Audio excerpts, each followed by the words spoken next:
Hi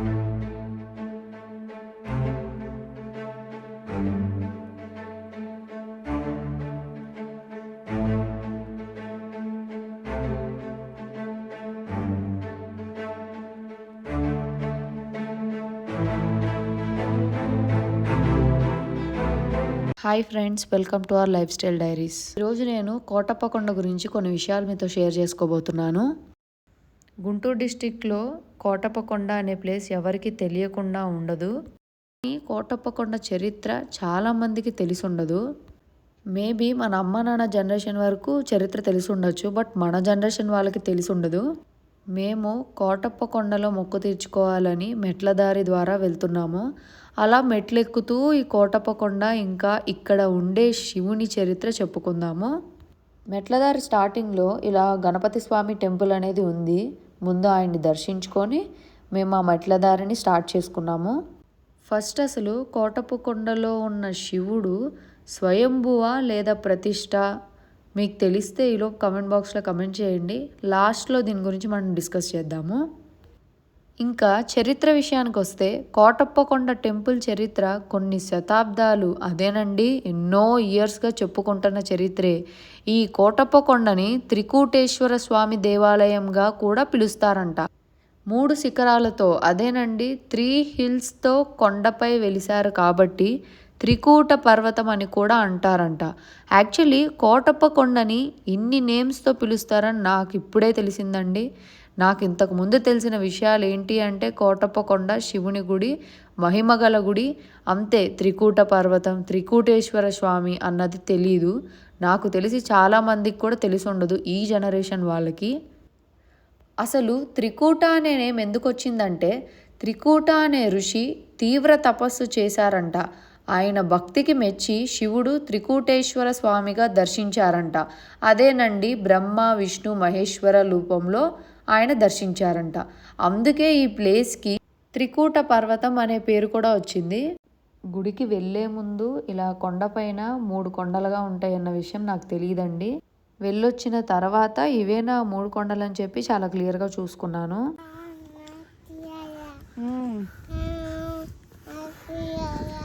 నమశివాయ. మా అబ్బాయి అయితే చక్కగా శివుడికి భజన చేసుకుంటా ఎక్కేస్తున్నాడు. మేము కూడా అలానే రొప్పుతూ ఎక్కుతూ ఉన్నాము.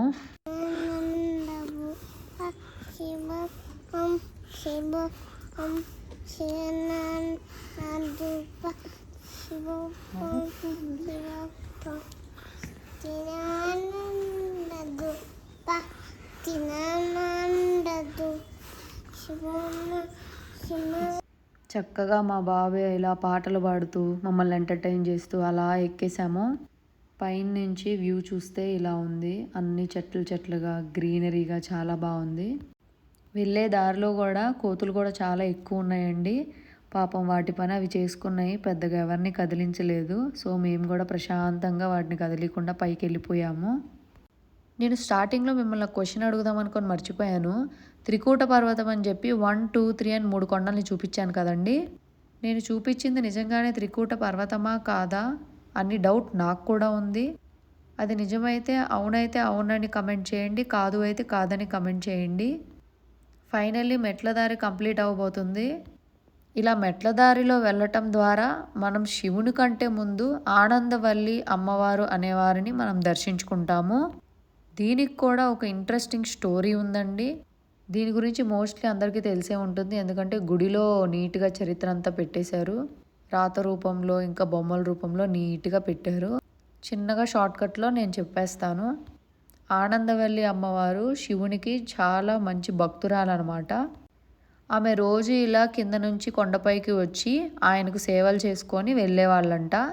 అలా ఒకరోజు శివయ్య నాకు అంత ఓపిక లేదు, నువ్వే నా దగ్గరికి రావా అని చెప్పి అడిగితే సరే నేను వస్తాను, నువ్వు వెళ్ళేటప్పుడు వెనక్కి తిరిగి చూడకూడదు అని చెప్పి చెప్పారంట. సరే అని చెప్పి ఆనందవల్లి అమ్మవారు అలానే వెళ్తూ ఉండగా దారిలో బాగా ఉరుములు మెరుపులుగా బాగా సౌండ్స్ వస్తూ ఉంటే ఏంటబ్బా నిజంగానే శివుడు నా వెనక వస్తున్నారా లేదా అని చూడడానికి వెనక్కి తిరిగి చూశారంట. అలా చూడగానే ఆమె అక్కడ సెల్ అయిపోయి ఇలా ఉండిపోయారంట. ఆనందవల్లి అమ్మవారు ఇదంతా శివయ్య లీలా అని అనుకొని నాకు ముక్తి ప్రసాదించు స్వామి అని చెప్పి అడిగారంట. అప్పుడు శివుడు ఎప్పుడైతే మన భక్తులు 1,000,000 ప్రభలు తెచ్చి పూజిస్తారో అప్పుడు నీకు విముక్తి అనేది ఉండిద్ది. అప్పటి వరకు భక్తులు ముందు నీ దగ్గరికి వచ్చి కోరికను కోరుతారు. ఆ కోరికల్ని నా దగ్గరికి తీసుకురా, నేను నెరవేరుస్తానని చెప్పి ఆయన ఇలా శిలారూపంలో పెట్టి ముందు ఈమెను దర్శించుకున్న తర్వాత ఆయన్ని దర్శించుకోవాలన్నట్టుగా ఇలా పెట్టారంట. మేము ఈ ఆనందవల్లి అమ్మవారికి చీర జాకెట్టు ఇచ్చి పూజ చేసుకున్నాము. ఇప్పుడు ఈ గుడిలో ఈమె చరిత్ర అనేది నీట్గా బొమ్మలతో ఇంకా రాతి రూపంలో చుట్టూ పెట్టేశారు. నేను షార్ట్ అండ్ స్వీట్గా చెప్పేశాను స్టోరీ, నాకు మాటల ద్వారా తెలిసిన స్టోరీ. బట్ ఇక్కడ గుడిలో నిజంగా చరిత్రపరంగా ఉన్న స్టోరీని వీళ్ళు రాత రూపంలో ఇంకా బొమ్మల రూపంలో అనేది చూపించారు. మీరు అది కూడా చూసేయండి.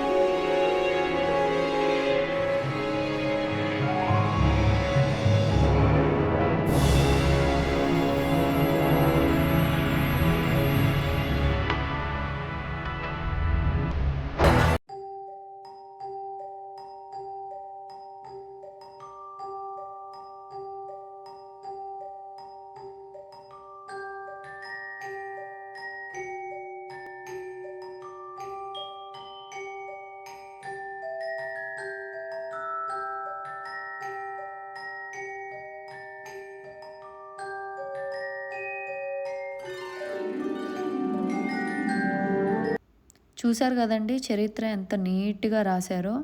నేను కొంచెం వీడియో ల్యాగ్ అవ్వకూడదని ఫాస్ట్ ఫార్వర్డ్లో తెచ్చేసాను, మీరు కొంచెం పాజ్ చేసుకొని చదవండి. ఇప్పుడు ఫైనల్లీ కోటప్ప కొండ మీద ఉన్న శివుణ్ణి దర్శించుకోవడానికి వెళ్ళిపోతున్నాము. కోటప్ప కొండలోని ఆలయాన్ని త్రికూటేశ్వర ఆలయం అని కూడా పిలుస్తారంట. ఆల్రెడీ మనం ఇంతకుముందు చెప్పిందేనండి, బ్రహ్మ విష్ణు మహేశ్వరుల రూపంలో భావిస్తారు కాబట్టి ఈ త్రికూట తత్వం వల్లే గుడికి త్రికూటేశ్వర స్వామి ఆలయం అని పేరు వచ్చిందంట. గుడి ముందు ఇంత అందంగా చెక్కిన నందీశ్వర స్వామి మాకు చాలా బాగా అనిపించారు. మేము కాసేపు ఆయన్ని దర్శించుకొని ఇంకా శివుని దగ్గరికి వెళ్ళిపోయాము. పురాణాల ప్రకారం పూర్వకాలంలో ఈ ప్లేస్లో సిద్ధులు ఋషులు తపస్సు చేసేవాళ్ళంట. అదే కాకుండా శివపురాణం స్కంద పురాణం లాంటి గొప్ప గ్రంథాల్లో కూడా ఈ కోటప్ప కొండ ప్రస్తావన ఉండడం అనేది విశేషమే. అంతేకాకుండా ఆదిశంకరాచార్యులు the great Indian Vedic scholar, philosopher and teacher, ఈయన గురించి మోస్ట్లీ అందరికీ తెలిసే ఉంటుందండి. అలాంటి గొప్ప ఆయన ఈ ప్లేస్కి వచ్చి విజిట్ చేసి స్పిరిచువల్ సిగ్నిఫికెన్స్ని కాంట్రిబ్యూట్ చేసినట్టు కొన్ని హిస్టారికల్ అకౌంట్స్లో కూడా చెప్తున్నాయంట. అండ్ ఇంకో విషయం ఏంటంటే ఈ కొండని ఏ యాంగిల్లో చూసినా 3 కొండల్లా కనిపిస్తాయంట. జియోగ్రఫికల్లీ అది ఆశ్చర్యంగా ఉన్న విషయమే కదండి. నేనేదో స్టార్టింగ్లో 3 కొండలు 1, 2, 3 చూపించి అలానేనేమో అనుకున్నా. బట్ ఏ యాంగిల్లో చూసినా అలానే కనిపిస్తుంది అంటే నిజంగా ఇది ఆశ్చర్యకరమే కదండి. అండ్ ఇది గొప్ప విషయం కూడా. మీలో ఎవరైనా ఇలా కోటప్ప కొండ వెళ్ళి డిఫరెంట్ యాంగిల్స్లో చూసారా? సరే చూసినా ఇలా 3 కొండల్లా కనిపించాయా? నిజంగా కనిపించి ఉంటే నాకు కమెంట్ బాక్స్లో కమెంట్ చేయండి. నేనైతే మళ్ళీ వెళ్ళి ఇది మాత్రం మిస్ అవ్వకోకుండా చూస్తాను. ఫైనల్లీ వచ్చేసామండి గుడికి. శివుణ్ణి ఇలా డిఫరెంట్ పోస్చర్స్లో ఇంత అందంగా చెక్కితే చూడ్డానికి ఎంత బాగుందండి. ఇలా లోపలికి వెళ్ళే దారిలో ఇలా ఇంకొన్ని మెట్లు ఉన్నాయి, అవి కూడా ఎక్కేసి మేము దర్శనానికి వెళ్ళిపోయాము. లోపల క్యూ లైన్స్ చాలానే ఉన్నాయండి. మేము వచ్చినప్పుడు ఖాళీగా ఉండడం వల్ల మా దర్శనం చాలా త్వరగా అయిపోయింది. దర్శనం చేసుకొని బయటకు వచ్చి కాసేపు కూర్చొని అవుట్స్కట్స్ అంతా చూసుకొని మేము ఇంకా బయలుదేరిపోయాము. ఖాళీగా ఉంది కదా, అంత ప్రసిద్ధి కాదు, ఎవరు ఎప్పుడు రారు అని మీరు తక్కువ అంచనా వేయొద్దు. ప్రసిద్ధి ఉత్సవాల గురించి చెప్పాలంటే మహాశివరాత్రి అందరికీ తెలిసిందే. మాఘమాసంలో శివరాత్రి తిరునాళ చాలా ఘనంగా చేస్తారు. ఈ వేడుకలో గరుడ సేవ, రథోత్సవం బాగా చేస్తారు. వేలాది భక్తులు ఇక్కడికి వచ్చి పూజలు అభిషేకాలు చేయించుకొని వాళ్ళ కోర్కెలు తీరుతాయని పూజిస్తారు. ఈ టెంపుల్ ఓన్లీ గుంటూరు డిస్టిక్లోనే కాదండి, ఆంధ్రప్రదేశ్లోనే గొప్ప శివుని క్షేత్రంగా భావిస్తారు. నేను స్టార్టింగ్లో క్వశ్చన్ అడిగా కదండి, అది అసలు ఎవరికైనా గుర్తుందా? ఇప్పుడు దాని గురించి డిస్కస్ చేస్తూ గుడిని మొత్తం మీకు చూపిస్తాను. నేను అడిగిన క్వశ్చన్ ఏంటి అంటే ఇక్కడ శివుడు స్వయంభువా లేదా ప్రతిష్ట అని. నాకు తెలిసిన విషయాన్ని నేను చెప్తున్నాను. ఇది కాకుండా వేరే ఇంకేదైనా విషయం ఉంటే నాకు కూడా తెలియజేయండి కమెంట్ బాక్స్లో. టెంపుల్ చరిత్ర ప్రకారం ఇక్కడ శివలింగాన్ని త్రికూట మహర్షి ఆర్ ఇతర ఋషులు ప్రతిష్ఠించారని ఉన్నాయి. అంటే స్వయంభూ కాదని అర్థం. అదే స్వయంభూ అంటే సహజంగా భూమి నుంచి వెలిసింది అని అంటారు. అలా వెలిసినట్టు స్పష్టంగా ఇక్కడ ప్రూఫ్స్ ఏం లేవు కాబట్టి ఇక్కడ శివుడు ప్రతిష్టగానే భావిస్తారు. కానీ ఈ టెంపుల్ని కొన్ని శతాబ్దాలుగా ఎన్నో ఇయర్స్గా భక్తులు ఆదరిస్తారు కాబట్టి ఈ టెంపుల్కి ప్రాముఖ్యత ఎక్కువగా ఉంది.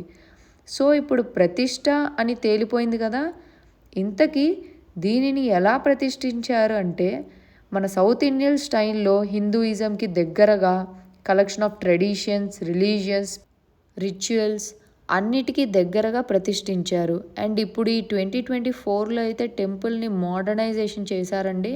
ఇంకా చాలా బాగుంది. చూడని వాళ్ళు ఖచ్చితంగా దర్శించుకోండి. మీరు కూడా తప్పక విజిట్ చేయాల్సిన టెంపుల్ ఇది. వీలు చూసుకొని ఆ శివుని అనుగ్రహం ఆ కోటప్ప కొండలో అదేనండి ఆ త్రికూటేశ్వర స్వామి అనుగ్రహం పొందండి. నాకు తెలిసిన చరిత్రని మీతో షేర్ చేసుకున్నాను. మీకు ఇంకేమైనా తెలిసి ఉంటే ఈ టెంపుల్ గురించి నాతో కూడా షేర్ చేసుకోండి కమెంట్ బాక్స్లో. నేను కూడా తెలుసుకుంటాను. యాక్చువల్లీ మేము మెట్ల దారి ద్వారా వచ్చాం కదండి. సో మళ్ళీ అలానే కిందకి వెళ్ళలేక ఇక్కడ జీప్స్ అవైలబుల్గా ఉన్నాయి. మేము అలా జీప్లో కిందకు వెళ్ళిపోయాము. అండ్ ఇలాంటి మోర్ వీడియోస్ కోసం ఛానల్ని సబ్స్క్రైబ్ చేయడం మాత్రం మర్చిపోకండి. నేను ఇచ్చిన ఇన్ఫర్మేషన్ తెలిసిన వాళ్ళకి ఏముందిలే అనిపించచ్చు, తెలియని వాళ్ళకైతే తెలుస్తుంది కదండి. ఇలాంటి మోర్ ఇన్ఫర్మేషన్ కోసం ఛానల్ని సబ్స్క్రైబ్ చేసుకోవడమే కాదండి, నోటిఫికేషన్ బిల్ని కూడా ఆన్ చేసుకోండి. నేను వీడియో పెట్టగానే మీకు నోటిఫికేషన్ అనేది వచ్చేస్తుంది. And thank you.